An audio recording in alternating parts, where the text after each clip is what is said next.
So we're going to cook the most beautiful, beautiful lamb chops. This is a real treat. This is a dinner, something that you can share with someone you love. So look at these beautiful French trimmed lamb chops. They're gorgeous. But if you get them untrimmed, that's absolutely fine. What I want to do is take a little bit of time just to score the fat. This clever hack will help to quickly render down the fat so you can cook the lamb without the need for extra oil. This is going to look beautiful and it's going to go really crispy, which is going to be joyful to eat. So we're going to season up these little bad boys. Lovely sea salt, the board and the meat. Plenty of black pepper, rub it into the skin. All those little cuts, get all that seasoning in there.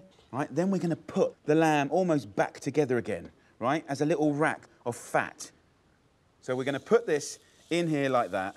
So what I'm going to do is put real emphasis on the skin. Now, it's going to render all that away, but see this meat here? This is the sweet meat, and that benefits from being a little bit overcooked. So we're going to have incredible, juicy eye meat, really gnarly meat around the side, and crispy, crispy skin.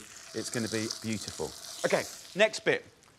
Baby carrots. Now, of course, you can use regular orange baby carrots, but if you look down good supermarkets or really good farmers markets, the colours are so beautiful. And for me, if you see it, just buy it. With the carrots, just take the end off like this, just about 1 centimetre from the top. So about 200 grams carrots here. To cut down the cooking time, chop any chunky ones in half. Now back to the pan, right? See the fat that's come out here? This is great. We have a little sneak peek, right? You can see that we're not cooking the actual meat, but we're starting to render that fat. We go in with the carrots. This is what I really love about this recipe. One pan. We've got our carrots benefiting from everything that's cooking and rendering out of the lamb.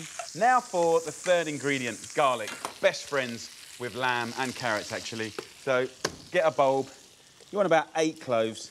And then, really importantly, we're going to cook the garlic in the skin. The skin is the most incredible protective layer. So what you want to do is not smash it to pieces, but a light little slap.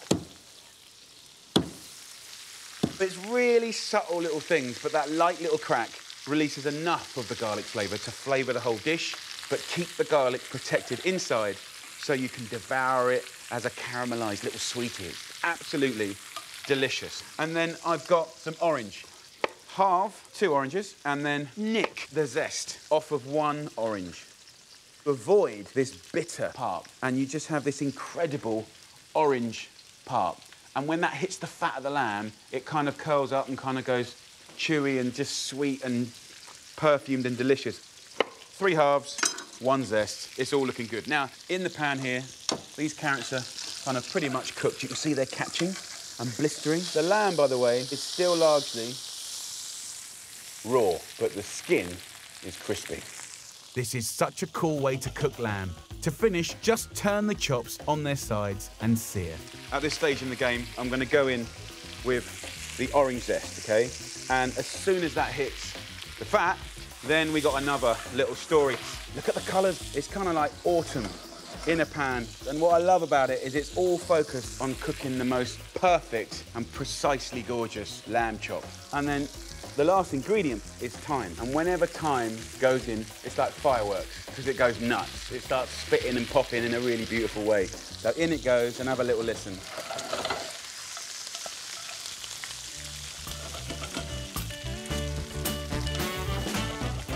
Chops done. It's so quick and easy. Just 1 more ingredient and we're there. We're going to go orange juice. And in a matter of seconds, we're going to reduce down the juice from these 3 oranges into the most fantastic glaze. This whole thing about 5 ingredients is a real lesson on less is more, and also a focus on technique. So just thinking back over this recipe, skin for 5 minutes until it's really, really crispy, then just 2 minutes on each side. And then, like, the moment when I put the juice in, cook it down, and it's gone from boiling to now frying again. You see how glazed that is? That's going to be outrageous to eat. What a treat. Gnarly, sticky, sweet lamb chops in no time at all. Serve that in the middle of the table. Yeah, you can pair it up with a carb of your choice, maybe some steamed greens, but that is an incredible way to cook lamb chops. Oh my God, it's really, really good. The carrots, they haven't even been parboiled, and they're totally soft. And actually, they're more intense in flavour. They haven't lost any flavour in the water. It's all happened in the pan. And then the garlic. Out comes this beautiful little sweetie that's mild, sweet, a little charred on one side, it's a little soft on the other. Absolutely gorgeous. It's proper, get in there, get stuck in, mop it all up. That's an absolute winner. Luxurious lamb chops, loaded with flavour, the perfect sharing treat. Crazy delicious, but so quick and easy.